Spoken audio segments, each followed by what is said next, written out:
Madame, Monsieur, bon après-midi. Nous sommes le mardi 27 octobre 2020. Bienvenue aux 12h d'Angassa. Good afternoon. Good afternoon, Martin Ndengue. You have the headlines. Le Premier ministre, chef du gouvernement, est à Brazzaville au Congo. Joseph Dion Ngouté représente le président de la République, Paul Biya, au colloque sur De Gaulle et Brazzaville. Les échos avec nos envoyés spéciaux au Congo dans le 12h.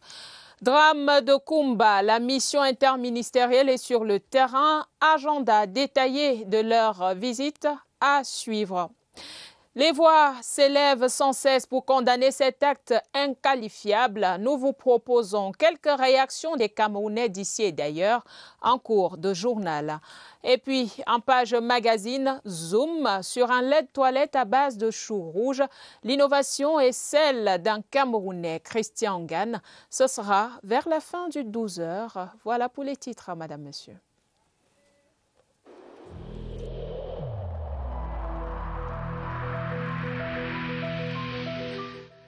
Il est essentiel que les mesures qui ont été indiquées soient absolument respectées par chacun de nous.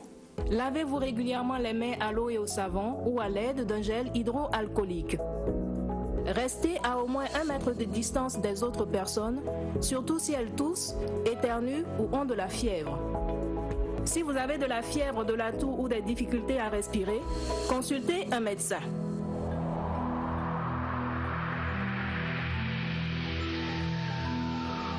Mesdames, Gassa, nous allons prendre les nouvelles de la délégation interministérielle qui est déjà sur le terrain dans la région du Sud-Ouest. Definitely, Martin Ndengue, after the atrocities of last Saturday, when we know that what exactly happened in a school in Kumba, where 7 children were killed.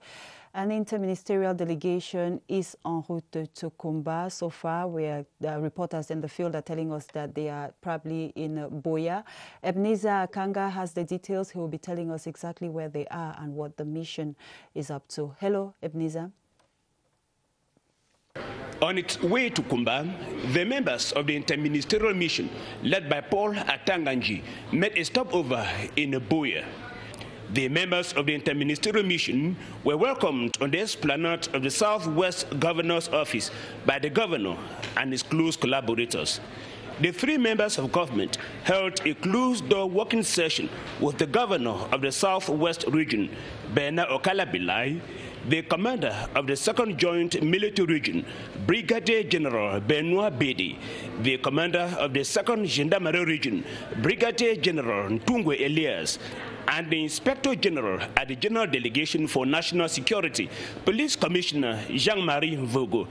After the closed-door working session, the members of the interministerial mission went to the regional hospital in Boya, where they visited 2 children seriously injured in the Kumba attack, who are still admitted in the hospital and undergoing treatment. The members of the interministerial mission will continue their journey to Kumba. I am Ebenezer Akanga, reporting from the regional hospital in Boya. Thanks, Ebenezer Akanga, and we know that by this evening you'll be giving us the details of the meeting or the mission there in Kumba. And we continue talking about the attacks in Kumba. This time we are getting the reactions from inhabitants of the Far North region who have been expressing indignation over the gruesome murder of school children in Kumba last Saturday by unidentified gunmen. The education community of the region, on its part, has expressed the need for security to be reinforced on school campuses, but most importantly, they hope the authors of the barbaric act will be dealt with. Ayuk John Ashu talked to some of the Mara city dwellers and compiled this report. Although normal activities have resumed in the Far North region after the Black Saturday in Kumba, the spillover effect is quite visible in schools and workplaces. All together, we condemn this barbarism act. Why they come and kill our young children? Why? Enough is enough. Meanwhile, the education community of the Far North region feels deeply touched by the Kumba killings. Education is the right of children wherever they are. forbidding children to go to school is one of the most important violations of the human right and especially children's rights. In the spirit of indignation and condemnation, inhabitants of the region have been unanimous that perpetrators of violence extremism should be tracked down and school campuses across the country should be more secured. And we move over to the Northwest region, precisely in Bamenda, and this piece of information is just coming in. We have women who have come out in their numbers in Bamenda, in the Northwest region, of course, for a peaceful march against the killings of children. We know we are still talking about the incident of last Saturday in Kumba. Let's now get the details with our reporters from Bamenda.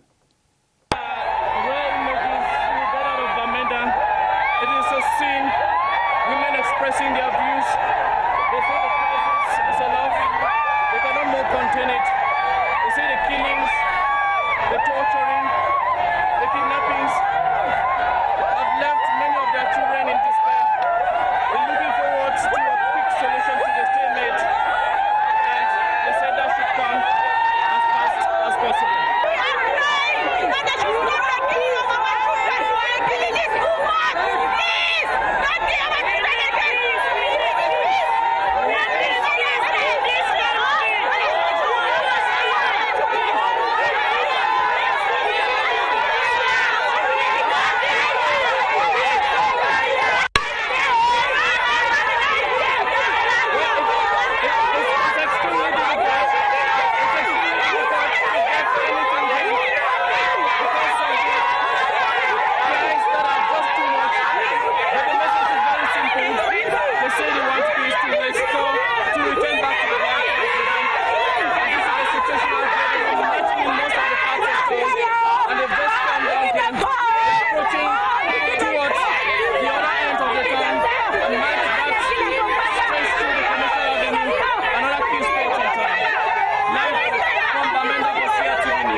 Merci à vous, Kilo Valérie Salah, et on l'a bien vu, les femmes en ont marre et elles crient « Enough is enough ».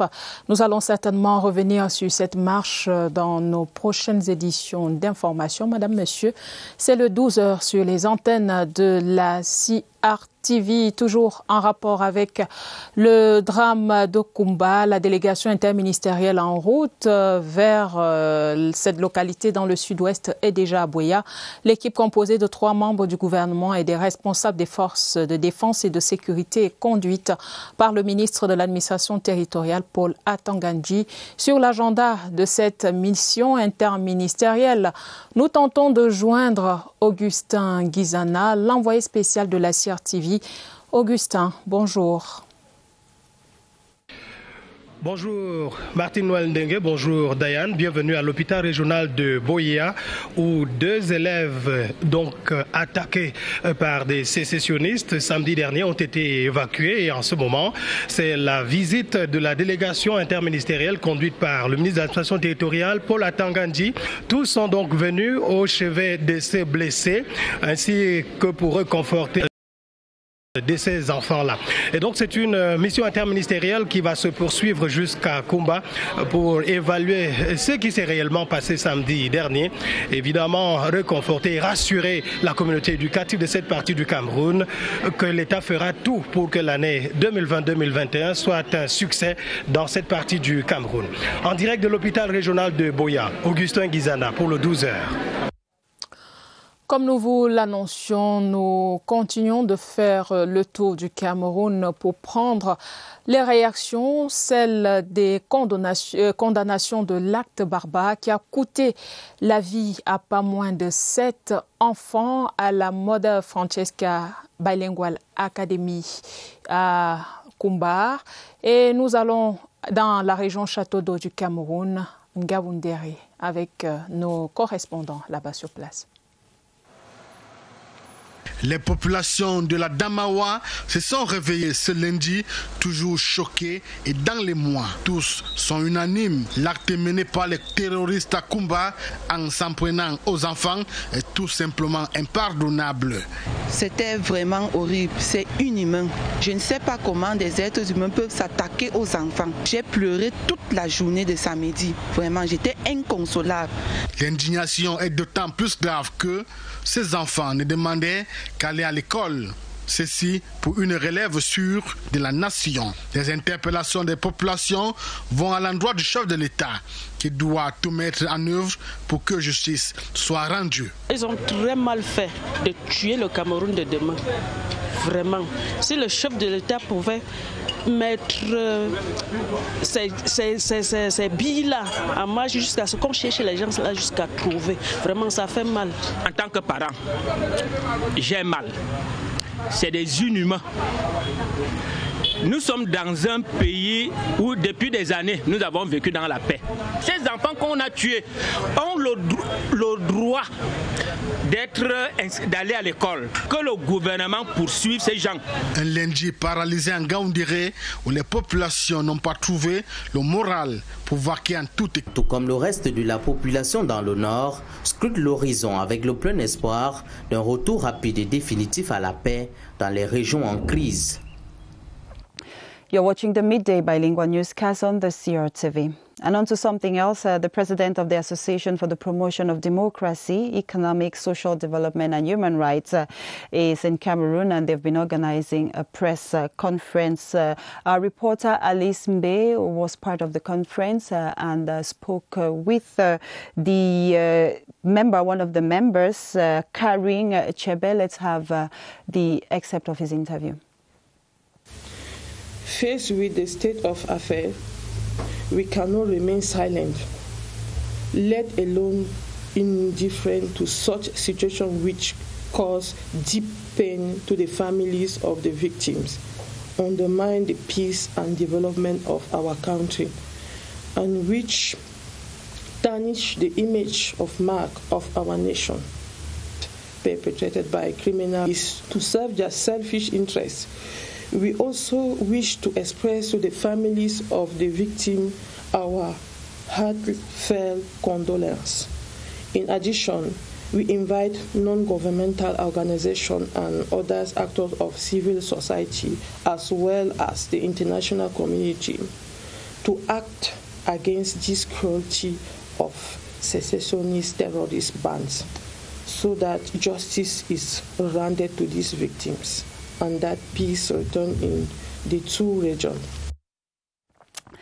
And on to something else now, an international colloquium to commemorate 80 years of the Brazzaville Declaration by the French General Charles de Gaulle and celebrate the city's heritage as a one-time capital of Free France has kicked off in the Congolese capital. And as you can see in the images, the Prime Minister Joseph John Gute is personally representing the head of state. Let's now have an excerpt of the Prime Minister who reacted in Brazzaville.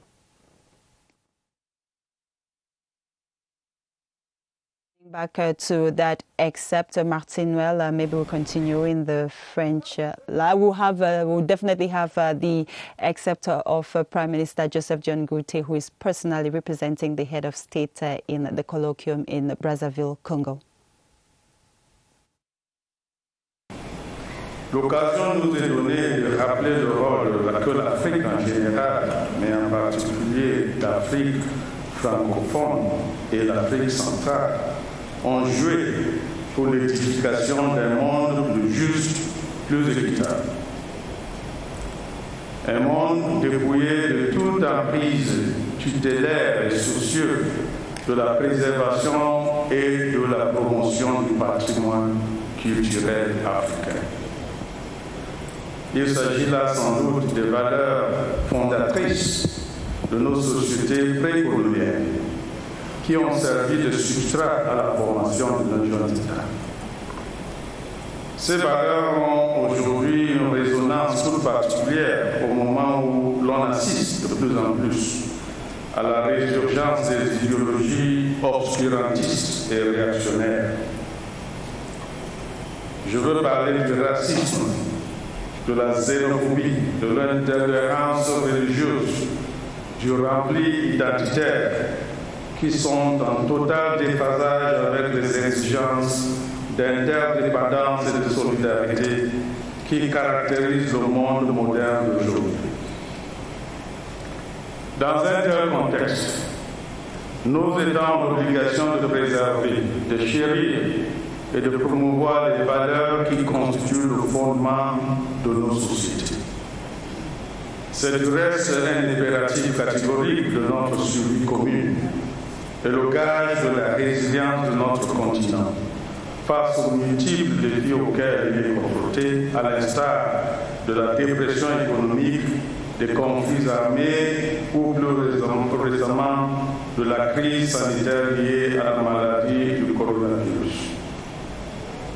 Au-delà de leur impact sur les finances publiques des États, ces crises et bien d'autres déterminent fortement de manière de penser le présent et de concevoir l'avenir. Pour les uns, le futur devra se construire sur les vestiges du paternalisme occidental à travers une destruction totale des symboles du colonialisme, ainsi que la contestation de ces figures de pauvreté. Pour les autres, l'Afrique est déjà sur la bonne voie. Le Premier ministre vient de prendre la parole à Brazzaville. Joseph Dion Ngouté, qui est depuis hier, représente le chef de l'État, son Excellence Paul Biya, aux célébrations marquant les indépendances des pays francophones et notamment le colloque international sur le thème de Gaulle et Brazzaville, une mémoire partagée entre la France, le Congo et l'Afrique. Et les cérémonies se déroulent au Palais des Congrès de Brazzaville. Comme vous avez pu le voir en image, nous reviendrons plus amplement sur la cérémonie de Brazzaville au Congo dans nos prochaines éditions d'information avec nos envoyés spéciaux là-bas, Laurentine Bekono et Christian Atama.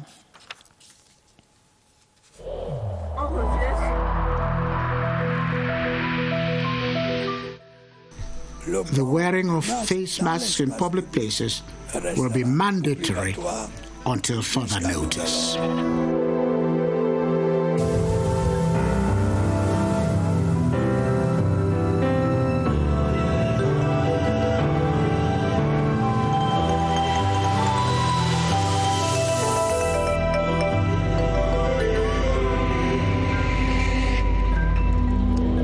Education is a fundamental right for every child, and Martin Ndenge will continue with this important day commemorated today. We're talking about World Literacy Day, International Literacy Day. Exactement, Diane Gassin, une célébration en différé pour cette édition 2020 de la Journée internationale de l'alphabétisation pour cause de coronavirus. Le thème retenu pour cette édition est enseignement et apprentissage de l'alphabétisation en période de crise due au Covid-19, au-delà en mettant en avant le rôle des éducateurs et l'évolution des pédagogies. Le secrétaire général du ministère de l'Éducation de base effectue en ce moment une visite dans certains centres d'alphabétisation de Yaoundé. Et vous le voyez là en image, Daniel Adams Oyono a marqué le premier arrêt au centre d'alphabétisation fonctionnelle de référence, donc Como, où des parchemins ont été remis à certaines femmes qui ont été formées, notamment dans les métiers tels que la coiffure. Nous y reviendrons. Le Cameroun bientôt doté d'un registre social unifié. Il s'agit d'une base de données des personnes indigentes et socialement vulnérables. Le document permettra ainsi à l'État d'améliorer leurs conditions de vie dans le cadre de sa politique sociale. Un atelier national de mise en place de ce document vient de s'ouvrir à Yaoundé sous la houlette du ministre des Affaires sociales, Pauline Irène Nguéné. Laetitia Onana pour plus de détails. Pour une mise en œuvre efficace de sa politique nationale de protection sociale, le Cameroun a besoin d'une base de données des personnes indigentes et socialement vulnérables. Il s'agit du registre social unifié. Après une expérience pilote dans 9 communes de la région du Centre, Nous avons aujourd'hui la légitime ambition de passer à l'échelle nationale. Il y a donc lieu de se féliciter de la disponibilité de nos partenaires, notamment la Banque mondiale, à nous accompagner dans ce projet dont les champs d'application touchent à tous les aspects sectoriels de la protection sociale.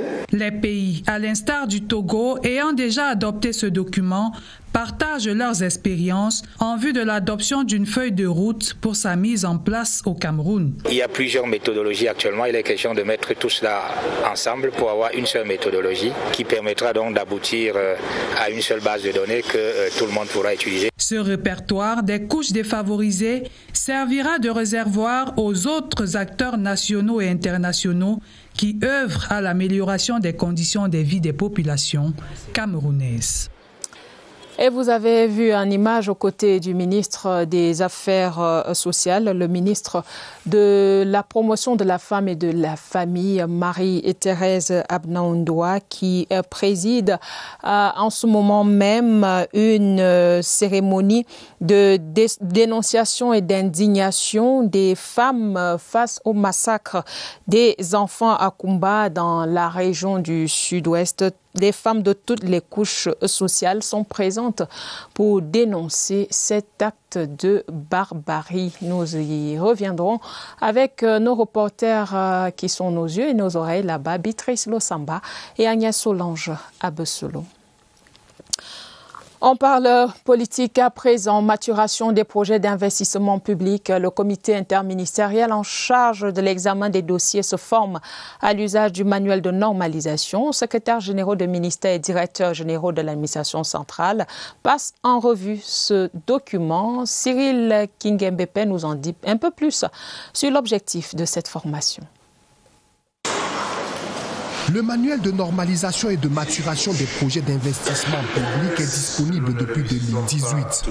Pourtant, des projets abandonnés, ceux en retard et ceux qui ne satisfont pas les bénéficiaires continuent d'être enregistrés. Pour transformer nos économies, impulser le développement et surtout créer le cadre de la promotion des richesses, tant produites par le secteur public que le secteur privé.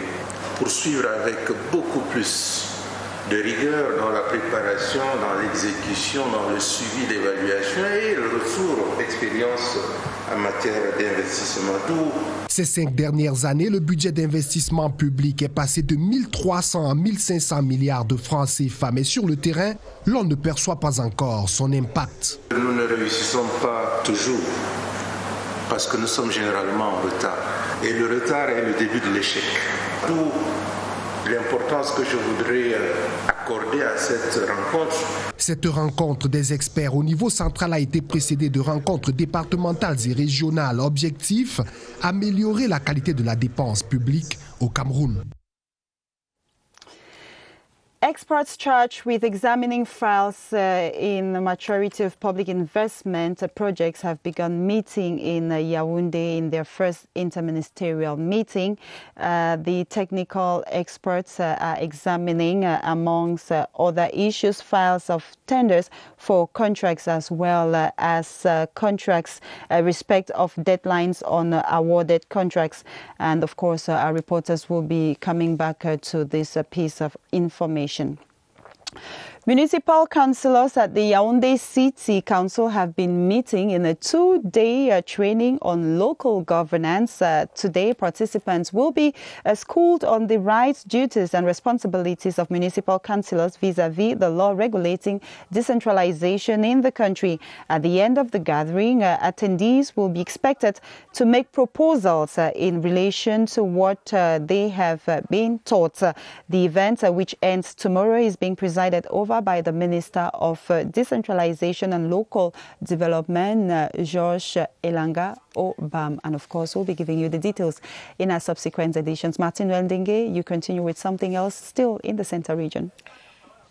Et on continue dans la même logique avec cette formation des conseillers de la communauté urbaine de Yaoundé qui se forment à la décentralisation et renforcent leur capacité depuis ce matin au cercle municipal de Yaoundé. C'est à la faveur d'un atelier de formation qui s'achève demain, un mercredi. Au cours de cette session de formation que préside le ministre de la décentralisation et du développement local, Georges Elanga Obama, les participants vont plancher sur des à la nature, à l'étendue et aux effets des délibérations de la commune urbaine et des communes d'arrondissement. Il sera également question pour le maire de la ville et son équipe d'être édifiés sur leur rôle, devoirs et droits en application des dispositions de la loi portant Code général des collectivités territoriales décentralisées. Nous reviendrons sur cette actualité dans nos prochaines éditions d'information. Madame, Messieurs, toutes nos excuses pour ce mélange d'images qui n'avait rien à voir avec l'actualité déroulée. Place à présent à la page magazine de ce mardi qui nous amène à la découverte d'un lait de toilette à base de chou rouge. Celui-ci, dit-on, est capable de traiter les peaux abîmées par les produits décapants. La trouvaille est signée Christian Gan, un fabricant de cosmétiques naturels, un Camerounais. Rose Moudjongue signe la page magazine du 12h. On regarde. Le voici, le lait de toilette qui sent bon le chou rouge. Il a été formulé par ce fabricant de cosmétiques naturels. Dans nos centres de recherche et développement, nous étudions vraiment la plante et nous avons observé que justement le chou rouge avait énormément de propriétés, notamment des propriétés cicatrisantes. Le chou rouge a de la vitamine C, de la vitamine K et qui permet aussi une amélioration du flux sanguin sous-cutané, donc une meilleure réparation. Du chou rouge au lait de toilette. Le process est bien huilé. Nous collectons le légume, nous le lavons, nous le découpons et nous le broyons. Et après, nous retenons des parties qui sont essentielles justement pour améliorer la qualité. Et il y a tout un processus de filtrage également qui nous permet d'avoir une solution.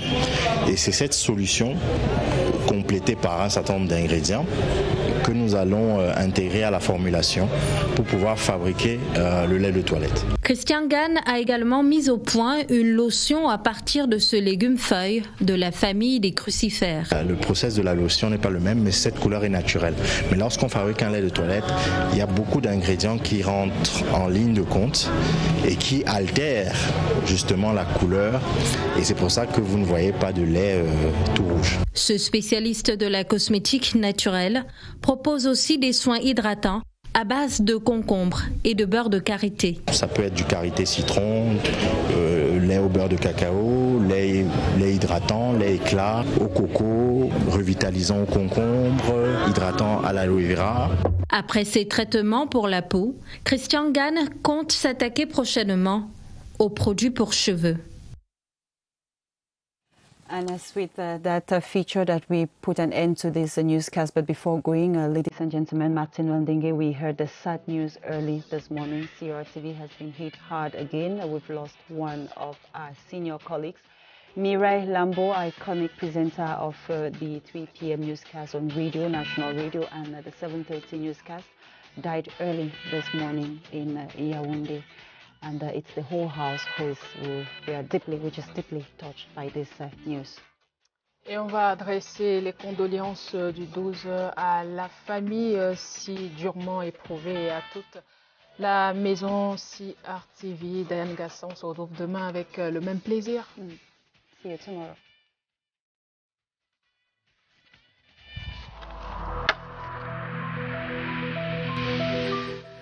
Il est essentiel que les mesures qui ont été indiquées soient absolument respectées par chacun de nous.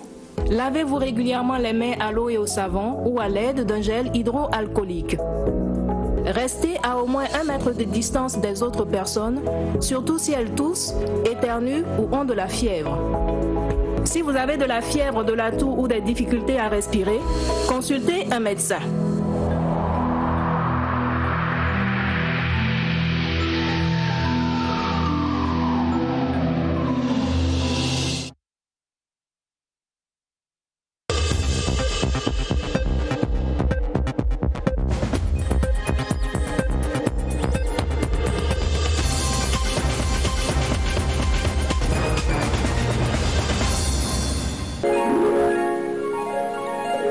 CRTV News, ici, toute l'info.